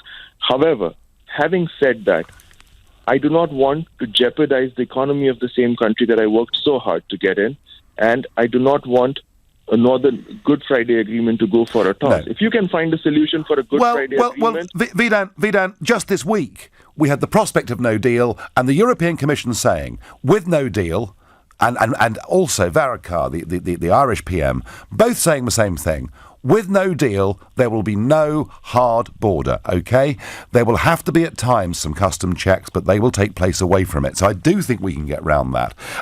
Let me ask you, Brexit aside, has it proved to be the country of your dreams? Brexit aside, it's been a great country. I do not believe this country is either racist or xenophobic at all. But however, given a large percentage of the Leave voters I have seen are pragmatic, but a certain percentage of it, which are basically asking for no deal, I don't think so have perspective of economy. We are going off the cliff edge. I'm sorry, I work in pharmaceuticals. We have lost EMA. We have lost so many jobs already, thanks to Brexit. Well, they were. I'm for the economy. They were regulatory jobs. I mean, they were regulatory jobs, and they're still jobs, and I get that. But Vidan, I mean, you may not like to hear this, but what is actually happening is the vast majority now of Leavers have settled around no deal because they're desperate for other solutions. Vidan, great call. Facebook messages. Chris says, Theresa May is going to look good over all this. The public are going to see that she will have tried everything and everything has been rejected. And when she walks away and Corbyn is PM, well, she's going to look pretty good in history. Well, we'll see, Chris. Who's to say? Leslie says, before we have another referendum, there should be a general election. I don't want it either. But if the first referendum isn't honoured and not implemented, that's our only option to exercise our vote. Leslie, I can't even imagine what Labour and Tory would put in the manifestos. And why would we believe a word of it? Leslie, I think we're more likely to get a European election on May the 23rd ahead of a general election. I do not believe. I think Nigel Evans, quite senior backbench Tory MP, really put his finger on it when he said the party simply wouldn't allow Theresa May to lead them in to another general election. Seth says, time no deal was supported as the best option. There will be short-term disruption, but the EU will continue to trade with us. We have a lot to offer. Seth, I agree. Stephen is calling from Newquay, a new caller. Good morning, Stephen. Oh, good morning. Do apologise for my croaky throat. Here's a new one for you. Go for the no deal, and in 10 years' time, have another vote and say, do we still want to stay out, or should we go back in again?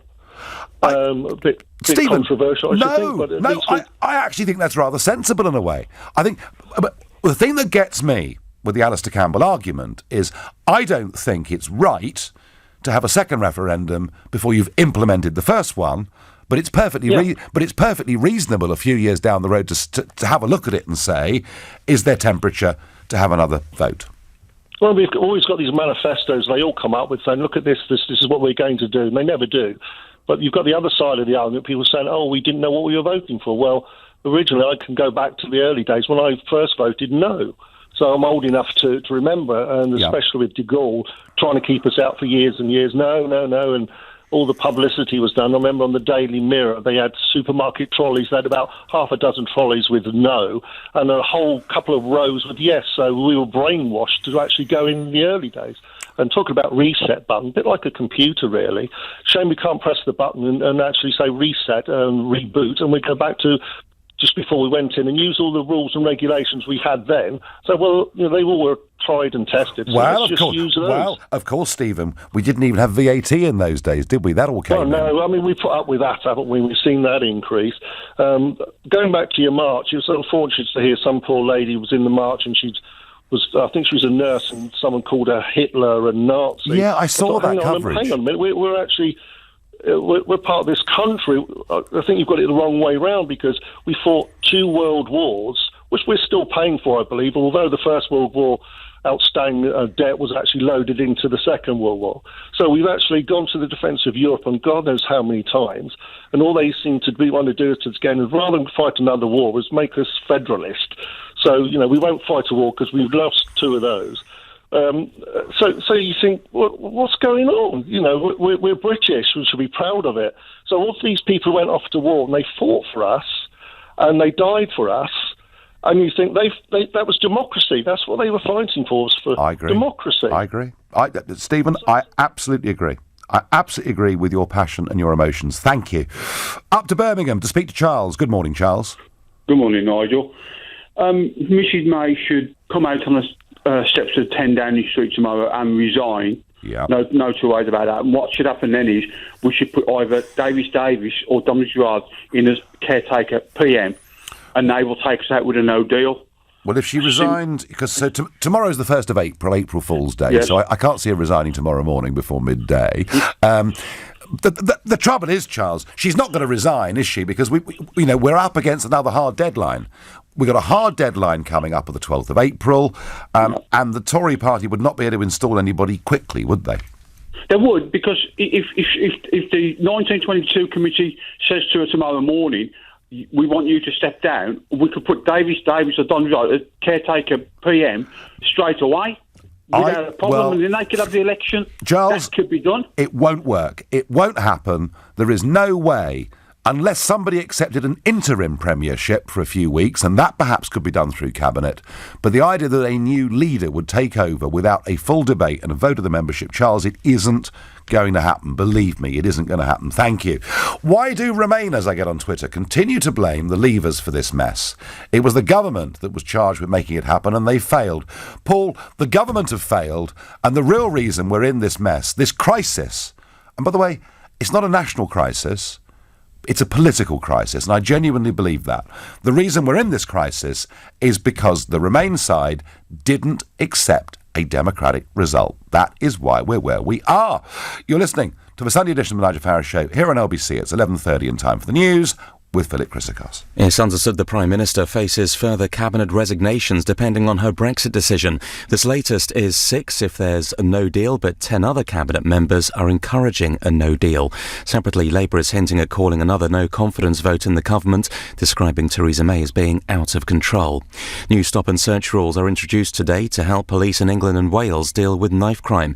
An estimated 30,000 lower level officers in 7 parts of the country are now able to authorise the tactic. A 22-year-old man has been arrested on suspicion of murder and released under investigation over a stabbing in West London. A 17-year-old was knifed outside flats in Isleworth 9 days ago. LBC weather. Showers in the south ahead of brighter spells later. Sunny in central and northern parts with showers by the afternoon. A high of 14 degrees. This is LBC. Most productive way to travel?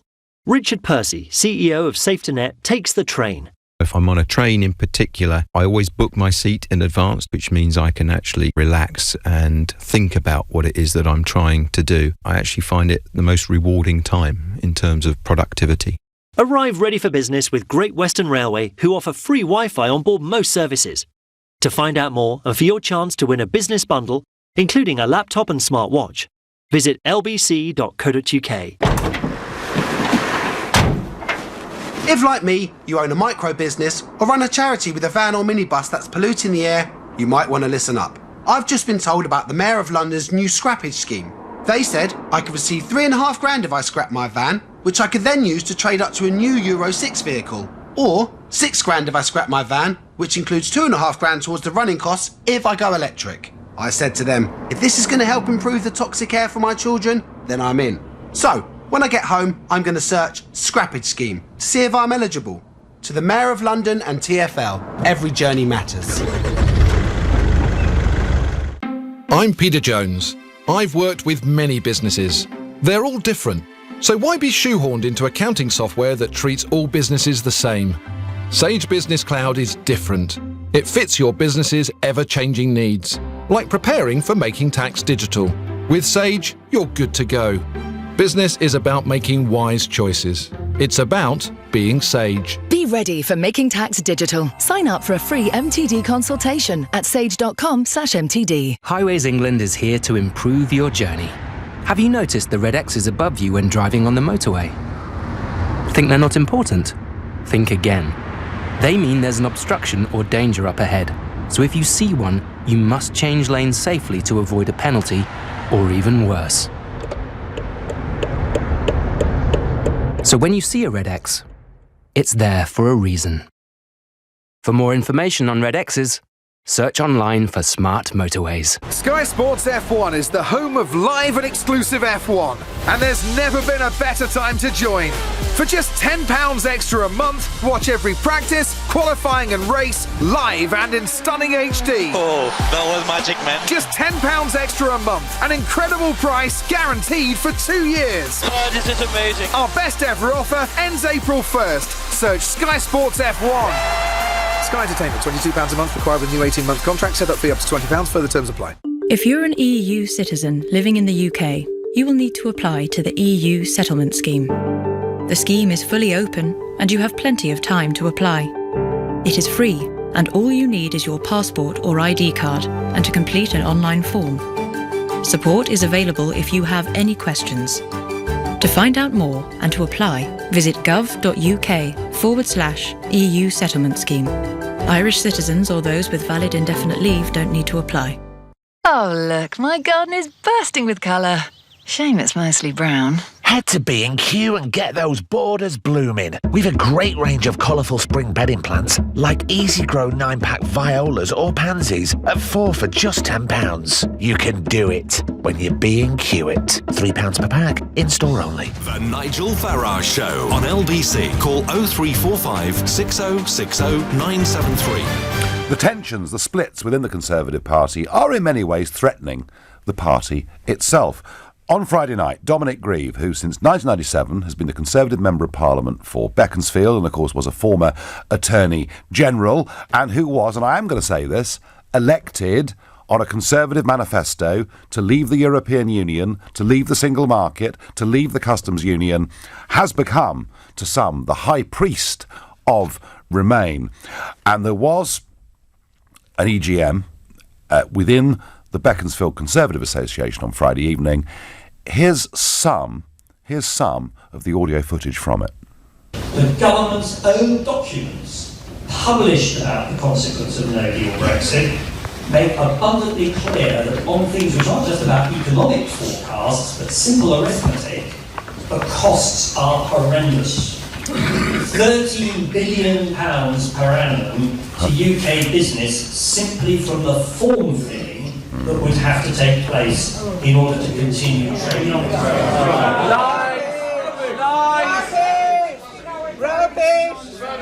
Wow. That's Beaconsfield.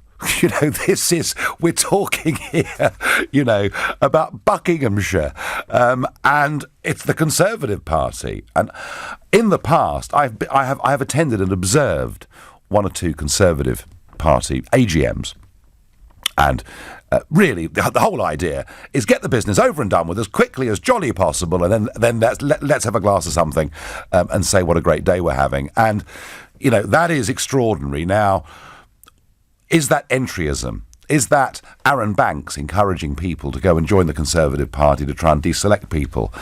It's possibly a bit to do with John Conway, who stood for UKIP in 2017 in that constituency and led the charge against Grieve. And Conway, somebody who, former BBC producer, clearly quite good at the PR side of things.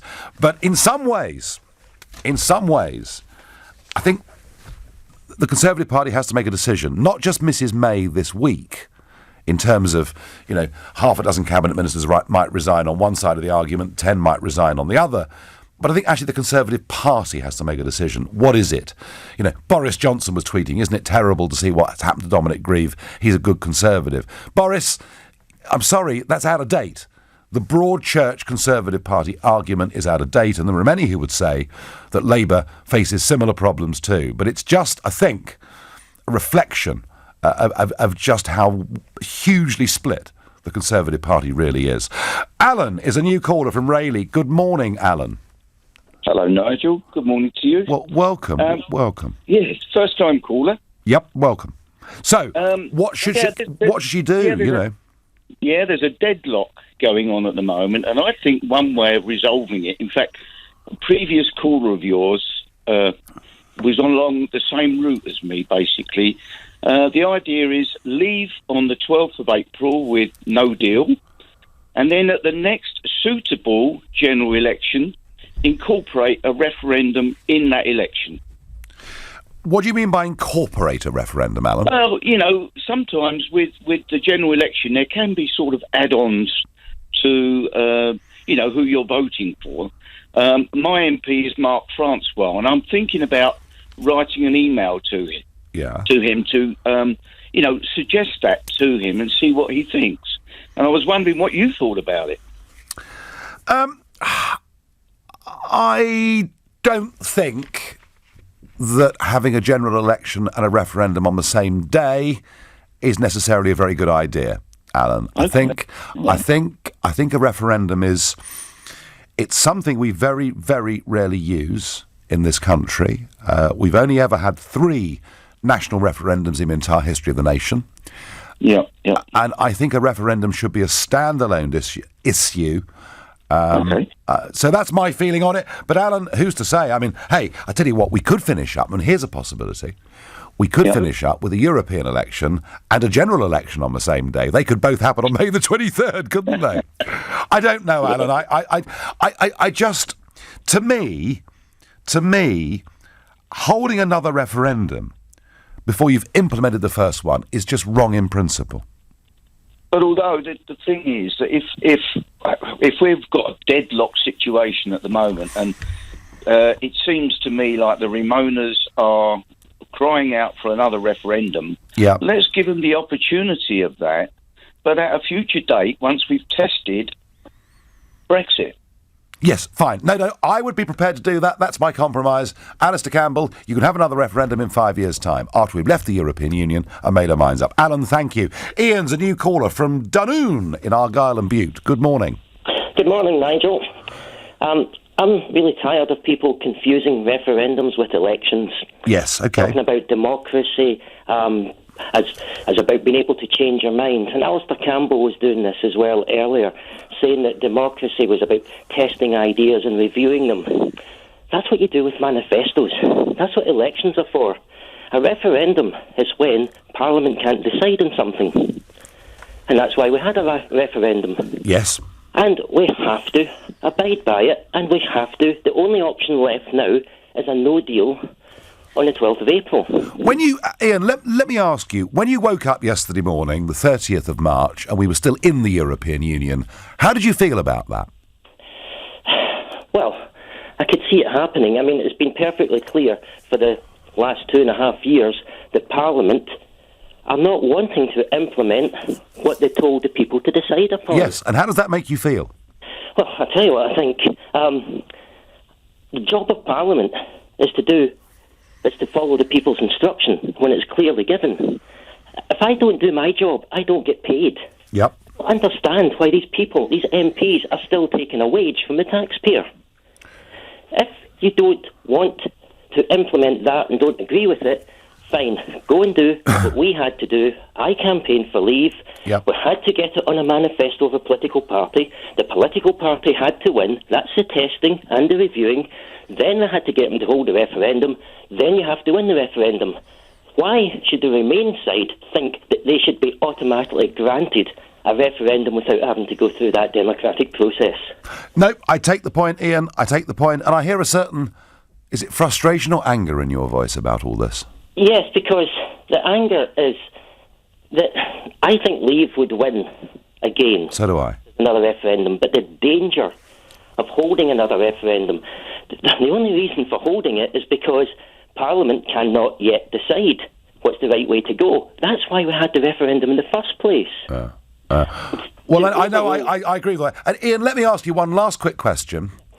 What do you actually, not what you want to happen, I've heard that, what do you think's going to happen? I think they will go for a long extension. I think the Brexit Party will sweep in another election.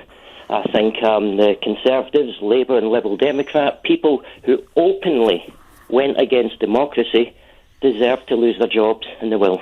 OK, Ian, thank you very much indeed. Kelly is a new caller from Hartlepool in Durham. Hi, Kelly. Hi, Nigel. It sure is a pleasure to hear you. Very good. Now, tell me, that doesn't sound like a Hartlepool accent, Kelly. No, sir, it isn't. It sure isn't. I am definitely a blue dog Democrat. Whenever I moved over here, I married a Scotsman who owns a castle up in Scotland. Wow. And well done, you. basically, I didn't know where I would originally fit in it, whether I'd be a Labour or if I would be Conservative. But I will tell you this much. I've been on the side of Brexit from the get-go, from the day it was announced. Yep.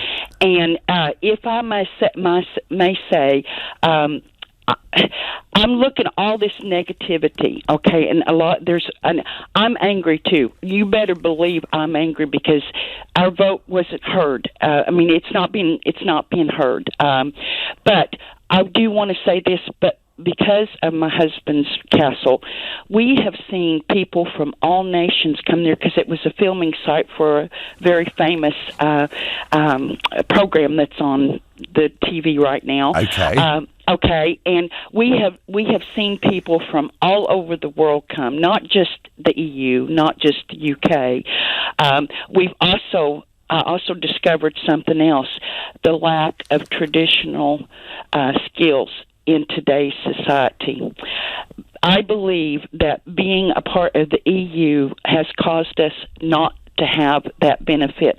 I had to teach my kids, my staff, how to do a proper tea set. I had to teach them how to count coins. I had to teach them how to tell time. And this time, to me is not a benefit of the EU. Well, Kelly, de-skilling, there is an argument that EU membership has de-skilled us, but telling the time shocks me. Kelly, because this is, you get people coming to this castle from lots of different nationalities. Do they just shake their heads at modern Britain? They're surprised. It's just like whenever I came over here, the rose-colored glasses fell off real quick. Okay, This is where my ancestors came from. I'm proud of my ancestors. A lot of people are saying, what's going on with Britain? Especially my family that's back home in Texas. They're all Trump supporters. They don't understand what's going on over here. Well, I tell you what, Kelly. I think there's a lot of people in the Trump administration, including John Bolton, who spoke on this on Friday on Sky News, who just do not understand what's going on with this. It is very difficult to explain to the outside world. Kelly, thank you. Difficult to explain to the outside world what's going on. Quite difficult at times to explain to people, even here on LBC, where we have open debate, what's going on. You're listening to the Sunday edition of the Nigel Farage Show here on LBC. It's 11:45. Coming up at 12 on LBC, Majid Nawaz. Two constitutional experts have warned that the government has the right to ask the Queen to refuse to give royal assent to any bill forced on the government. Are we headed to a constitutional crisis? Majid Nawaz on LBC. Word in the woods is that three little pigs are looking to sell their homes quick. They seem to be in a spot of bother. with a big bad wolf called Rick. Come out, little piggies! So they spoke to the friendly team at Property Rescue, who can offer a guaranteed sale in as little as 48 hours at a fair price and a cash advance if you need one. Fast forward to living happily ever after. Visit propertyrescue.co.uk. Property Rescue. Fast forward to sold. There's a new way to report non-emergency incidents or crimes to the Met Police. So if you've seen or been in a... or you've been the victim of a... maybe your... has been stolen, you can report it online at met.police.uk. It's quick, it's more convenient, and it's handled by the same team who answer our calls. Incident or crime? Tell us online. Metropolitan Police Service. Sky Sports F1 is the home of live and exclusive F1, and there's never been a better time to join. For just £10 extra a month, watch every practice, qualifying and race live and in stunning HD. Oh, that was magic, man. Just £10 extra a month, an incredible price guaranteed for 2 years. Oh, this is amazing. Our best ever offer ends April 1st. Search Sky Sports F1. Sky Entertainment, £22 a month, required with a new 18-month contract. Set up fee up to £20. Further terms apply. For hundreds of years, Indian food has been about sharing great food with the people you love. For over 5 years, Manjal Restaurant have brought North and South India together in the heart of London. And due to its success, now we've come to Chigwell Loughton. Experience the essence of India and make memories with Manjal. Book now at manjalrestaurant.com. Highways England is here to improve your journey. Have you noticed the emergency refuge areas along the motorway? You might have wondered what they're for. Not this. I need the toilet. Or this. Are you tired? Do you want me to drive? Or even this. Emergency refuge areas are on motorways for emergencies only. For more information on emergency refuge areas, search online for smart motorways. It took a company director, An architectural technician. A quantity surveyor. A crane operator. Kitchen fitters. A site manager. A landscape gardener. And me, John, a relationship director from Lloyds Bank, to build high-quality houses for 350 families last year. Because by working together with the business, he helped provide the working capital needed for Anwell Homes to build communities as well as houses. Lloyds Bank, by the side of business. Oh, look, my garden is bursting with colour. Shame it's mostly brown. Head to B&Q and get those borders blooming. We've a great range of colourful spring bedding plants, like easy grow 9-pack violas or pansies at 4 for just £10. You can do it when you B&Q it. £3 per pack, in-store only. There's a new way to report non-emergency incidents or crimes to the Met Police. So if you've seen or been in a... or you've been the victim of a... maybe your... has been stolen, you can report it online at met.police.uk. It's quick, it's more convenient, and it's handled by the same team who answer our calls. Incident or crime? Tell us online. Metropolitan Police Service. This is LBC, the Nigel Farage Show. Call 0345 6060 973. Text 84850. Tweet at LBC using the hashtag Farage on LBC. What should Mrs May do? Well, Bob's view is he thinks the PM is hoping that the EU will make the decision for her. Well, they'll probably go for a long extension with the promise of a second referendum, is what I would guess. Dan from Walton-on-Thames says, your last caller was onto something, Nigel. When did we stop believing in ourselves so much? It's such an outdated post-World War II narrative that we cannot stand on our own. I think it's a post-Suez narrative, Dan, actually. I think Suez was the moment. In 1956, thereafter, the Foreign Office and many in government, like Harold Macmillan, decided that it was all over. We weren't a great global power. It was now time to fold our lot in with the common market, the EEC. And of course, we applied to join back in 1961. That was the original application. And yeah, there is a lot of negativity in this country. People just don't think we're good enough to run our own affairs, and I do think we're good enough. Although I'm not sure Mrs May's good enough, which is perhaps the question we're discussing right now. Jeff is calling from Hertford. Good morning, Jeff. Hello, Nigel. Nice to speak to you again. Good to speak to you. So what should the PM do, in your opinion? You mean apart from resign? Well, yeah. I mean, look, she can resign, Jeff, but it's a bit tough to resign with 12 days to go before, a big, hard deadline, isn't it?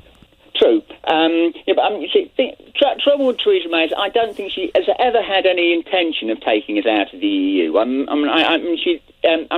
actually sort of suffered sort of reading through the so-called withdrawal agreement. It took me about 3 days. Yeah. While I'm thinking about it, I'm going to make a suggestion that you actually read out one or two of these points from that withdrawal agreement, because I don't think people realise how bad it actually is. It's terrible. It's terrible. It's. The one I'm looking at the moment. I mean, I may be sort of missing something. But it says, under no circumstances may the United Kingdom apply to its customs territory a customs tariff which is lower than the common customs tariff for any good or import from any third country, or so on and so forth. So, essentially, what it's saying, or my interpretation, is that if we make a deal with another country, we've got to negotiate a deal for the EU on the same terms, Jeff, if they haven't already got one. Jeff. And if they've already got one, we're not allowed to actually negotiate one that's better. Jeff, this withdrawal agreement, or new European treaty, which is really the proper way to describe it, it isn't Brexit, is it? Nothing like it. It's Remain all the way through. Yes. The only difference is that the little say we have at the moment has been removed. Yeah, it's even worse in some ways. It's dreadful. Now, I don't know, Jeff, whether they're going to get some sort of amended form of political declaration, whether they're going to get this through. But it seems to me the most and that's a possibility. But the most likely. I mean, I can't do this, but you can. Just actually sort of actually tell people what some of these elements actually are. Well, we've gone. I saw the front page of the Sun yesterday, and if you read it, you just wouldn't believe that the person that wrote that headline has actually seen any of this. Yeah, because some of the newspapers, Jeff, are saying, look, Mrs May's new treaty, that's Brexit. We must support it. But when I was opposite. Well, I know. And when I was in Westminster on Friday at that Brexit march, when the news came out from the House of Commons that Mrs May's deal/treaty had been defeated, the crowd unanimously cheered. So I think some of our national newspapers have got this wrong in a sense.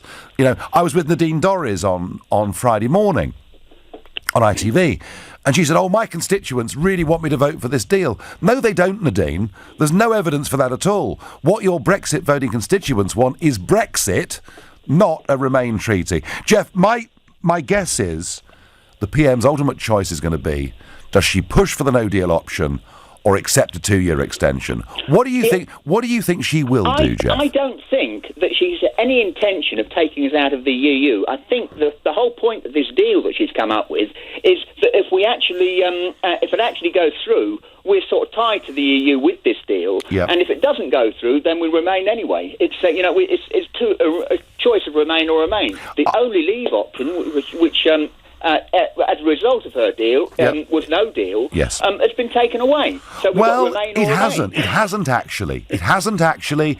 As was pointed out earlier on in this hour, the legislation that was taking us out has been deferred until the 12th of April. It's still possible. Jeff, thank you very much indeed. And Jeff, who spent 3 days reading the withdrawal agreement. You want to get out more, Jeff. You really, really do. Pat's got an idea. Mrs May should shut down Parliament and send all the MPs on holiday until the 14th of April. That's the proroguing Parliament argument. Robert is a new caller from Rochester in Kent. Good morning, Robert. Hi, good morning, Nigel. Pleasure to talk to you. Pleasure to talk to you. I'd just like to say they never, ever wanted us to leave. It was never... They're that deluded that they're going to go to hell and back to make us stay, or they're going to take us to hell and back. So what are we going to do, Robert? Democracy will win in the end. They're that naive. They're deluded. They think they're going to get voted in again. It's just a matter of time. And, you know, like you people in the Remain seats with the Leaver MP, it'll work both ways. But what I'd like to say to your people that are listening, be careful who you vote for in a general election. Just make sure they vote for what way, because that's the way it's going to go. But, Robert, how do we know who we can trust? Well, that's what I'm saying. You have to be careful now. In these next year or two, you have to be very careful. Forget about what party they're from. Yep. Because that's the way it's going to go. That's the way I picture it. Well, like if you use a seat, Nigel, obviously I'd vote for you. Robert, honestly, I'd like to see an alliance, you know, across Parliament where basically, you know, people get a choice of leave or remain. And I know there are loads of other issues. I know there's knife crime. I know there's all sorts of problems out there in our country. But ultimately, until we sort Brexit out, we are really going to struggle, I think, to deal with much else. Robert, I thank you. I've got time for one last caller. I'm going down to Newton Abbot to speak to Ian, who's a new caller. Good morning, Ian. And good morning, Nigel. It's an honour to speak with you. Well, that's very sweet. And I have to, first of all, tell you, Alistair Campbell, I'm not too familiar with this, I've lived in America most of my life. Yep. Alistair Campbell was on Any Questions last night, and he had me spitting nails. When you and he debated this morning, it was a lesson in dignity and restraint, and I have to congratulate both of you. I mean, I'd have been out there with my six-shooter, but... Well, Ian, I do often make this point. I can fundamentally disagree with Alistair Campbell on many, many things, particularly his view on holding an undemocratic second referendum as I see it. But I do think there's room for civility in our debate over this. Well, you've given me a lesson. I mean, I have Scots ancestry, I'm an asthmatic, and I'm married to an American wife, and I'm ready for a scrap at any time. And really, this sort of took the wind out of my sails. Yeah. Ian, I try to be a Christian and live up to those principles. I'm almost out of time, Ian. I've got 20 seconds for you to tell me what you think she should do. Oh, we have got to go to no deal. She's got to resign. I know it's an absolute dog's breakfast or a pig's breakfast. We have got to get out, Nigel. My local MP, Mel Stride, seems flaky. We have a wonderful MP in Newton Abbot, who is not mine, Anne-Marie Morris. I asked her to send Mel Stride over some testosterone. Stiffen some resolve. Ian, I thank you for your call. I'm just going to finish on this. Bernie on Facebook says, a second referendum would have two options, either remain or you don't know what you're voting for. There is room for some humour. We're in for a hell of a week. I'll be back here tomorrow at 6. At 3 o'clock this afternoon, it's Ian Payne. But up next, it's Majid Nawaz. Thank you, Nigel.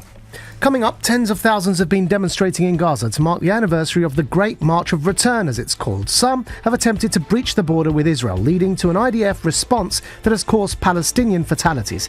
Has Israel's response been proportionate? What's going on in Gaza? But first, MPs will seek to seize control of the Commons agenda.